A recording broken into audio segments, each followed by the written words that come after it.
हिंदू सरकार एक स्टोरी है जो जो कि एक कीर्ति कुल्हाड़ी जो है एक हिंदू का रोल प्ले कर रही है और वो एक पोएट है, ऑर्फन है और वो स्टैमर करती है। उसकी जर्नी है पूरी पिक्चर में। और एक ब्यूरोक्रेट से उसकी शादी होती है, टोटा राय चौधरी बहुत ही टैलेंटेड एक्टर बंगाल के हैं। और उन दोनों का रिलेशन में किस तरह से क्रैक आता है आइडियोलॉजी को लेकर, इमरजेंसी को लेकर, ये वो कहानी है। आपसे जानना चाहूँगी कि किस तरह का किरदार आप निभा रहे हो इस मूवी में? So it's a girl who's an orphan.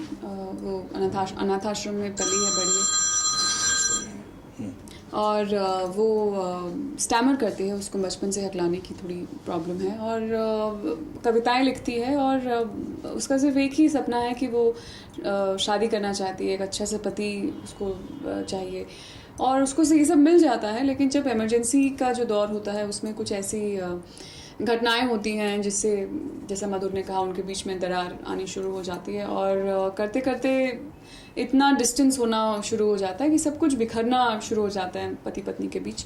और उसके बीच में कैसे ये हिंदू सरकार अपने आप को, अपनी खुद की स्ट्रेंथ को डिस्कवर करती है और कैसे एक ऐसे मूवमेंट का हिस्सा बनती है जो बहुत बड़ा है अपने आप में, और पूरे प्रोसेस में कैसे अपने आप को पाती है। तो कहीं ना कहीं हमने ट्रेलर में देखा कि काफ़ी मतलब वुमेन सेंट्रिक भी दिखाया गया है, काफ़ी कन्वेंशनल है, तो उसके बारे में थोड़ा सा जानना चाहूँगी। वुमेन सेंट्रिक तो मधुर भंडारकर अगर फिल्म बना रहे हैं तो वुमेन सेंट्रिक होगा ही। एंड ऑफ कोर्स ये हिंदू सरकार का ही किरदार मैं निभा रही हूँ, तो पूरी कहानी ही सजेस्ट करती है कि उसके चारों ओर है।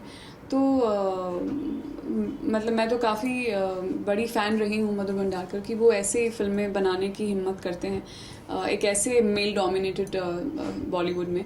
तो एक बहुत ही डिफरेंट, लेकिन बहुत ही डिफरेंट कहानी है जो मधुर ने आज तक बनाई है। बट आई थिंक वो हर फिल्म के साथ एनीवे कुछ नया ही लेके आते हैं, तो ये भी बहुत ही अलग सी कहानी है और मेरे ख्याल से लोगों को बहुत पसंद आएगी। मधुर जी, आपसे जानना चाहूँगी कि हमने एक न्यूज़ भी पढ़ी थी जहाँ पे आपने कहा था कि हम पहले मूवी CBFC को दिखाना चाहेंगे पहले। तो कितनी सच्चाई? बिल्कुल सही है, बिल्कुल सच है। और मैंने कहा है कि मैं कोई पॉलिटिकल पार्टी को नहीं दिखाऊंगा जब तक CBFC पास ना करेंगे। CBFC एक ऑथराइज बॉडी है, हम उसको दिखाएंगे ना।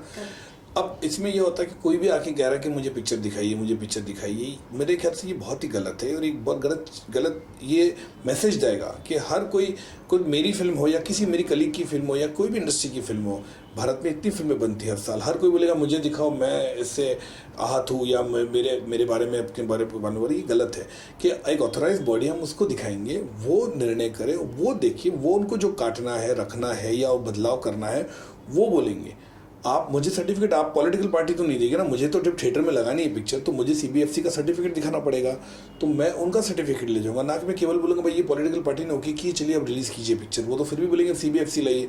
तो पहला जो अथॉरिटी, जो राइट्स है वो CBFC का है, वो पिक्चर देखे, उसके बाद हम निर्णय करें हमें पिक्चर दिखानी है किसी को, हमको नहीं दिखानी है पिक्चर। और जब मैंने कहा, आपके माध्यम से भी कहूँगा कि फिल्म बिल्कुल ही इमरजेंसी का बैकड्रॉप है, कोई बायोपिक नहीं है, कोई डॉक्यू ड्रामा बिल्कुल नहीं है इमरजेंसी के बारे में। जहाँ हम डेमोक्रेटिक कंट्री कहते हैं, India is a very democratic country, so उसमें ऐसी छोटी छोटी चीज़ों को लेकर मुद्दे उठाए जाते हैं, तो उस पर आप लोगों पे क्या इफेक्ट पड़ता है?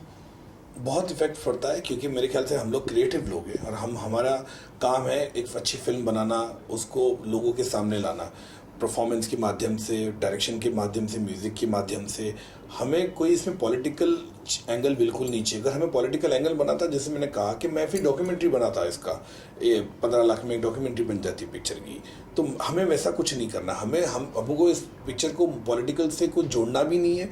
हम चाहते कि, जैसे मैंने बार बार कहा है कि अभी भी कह रहा हूँ कि पिक्चर पॉलिटिकल नहीं है, इसको नज़र से ना देके और इस तरह का तूल ना दे इस तरह की चीज़ों को। मैं चाहूँगा कि हमें अच्छी तरह से हमारी फिल्म रिलीज़ करने जाए। जिस तरह के आंदोलन पुतले फूके जा रहे हैं, जिस तरह से चिल्लम चाली कर रहे लोग, जो कुछ लोग जो युवा कार्यकर्ता है, उस तरह की चीज़ें ना करें और फिल्म को रिलीज़ होने दें।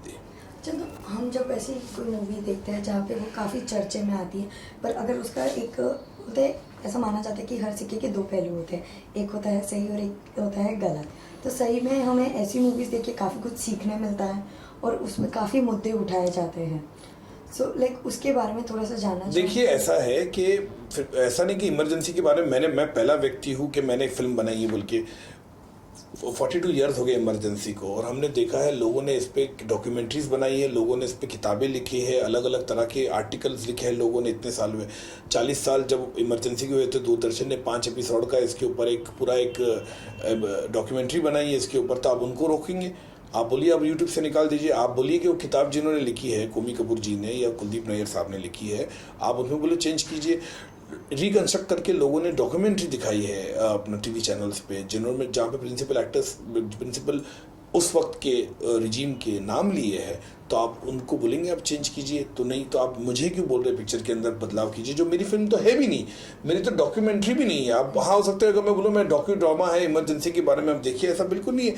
मेरी कहानी इंदू सरकार की है, मेरी कहानी कीर्ति कुलारी उसके पॉइंट ऑफ व्यू से जर्नी की है और उस वक्त की घटनाओं के बारे में है।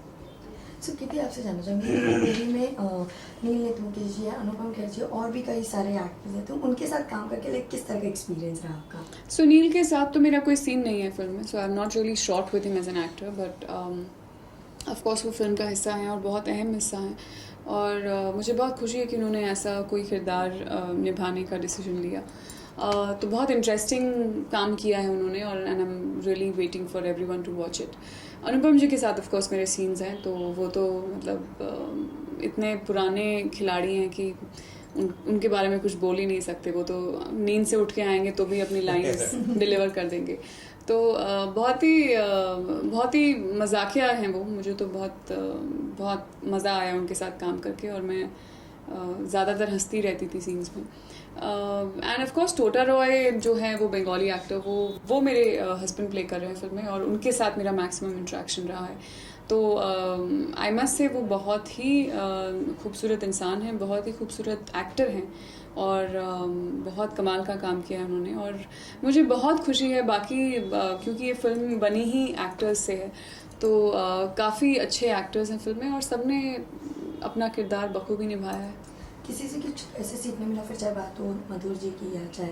ऑफ कोर्स सीखना तो आप मतलब सीखना तो आप एक दिन में, एक मुलाकात में कुछ कभी किसी से सीख जाते हैं। मैंने तो इन लोगों के साथ, सबके साथ ऑलमोस्ट 40-45 दिन बिताए हैं एनडी स्टूडियोज़ में, तो बहुत कुछ सीखने को मिला है। और मेरी और मधुर की बॉन्डिंग बहुत ही अच्छी है। फिल्म का जो भी होगा नहीं होगा, लेकिन आई थिंक हमने काफ़ी एक अच्छी रिलेशनशिप डेवलप की है। और and with everyone else, I mean Madhur बहुत ही सिंपल इंसान है। आपको सच में एक इंसान को जानने का मौका मिलता है जब आप उनके साथ काम करते हैं और वक्त बिताते हैं।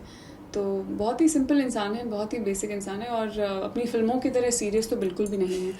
तो मुझे बहुत मज़ा आता है और बहुत मज़ा आया फिल्म करके।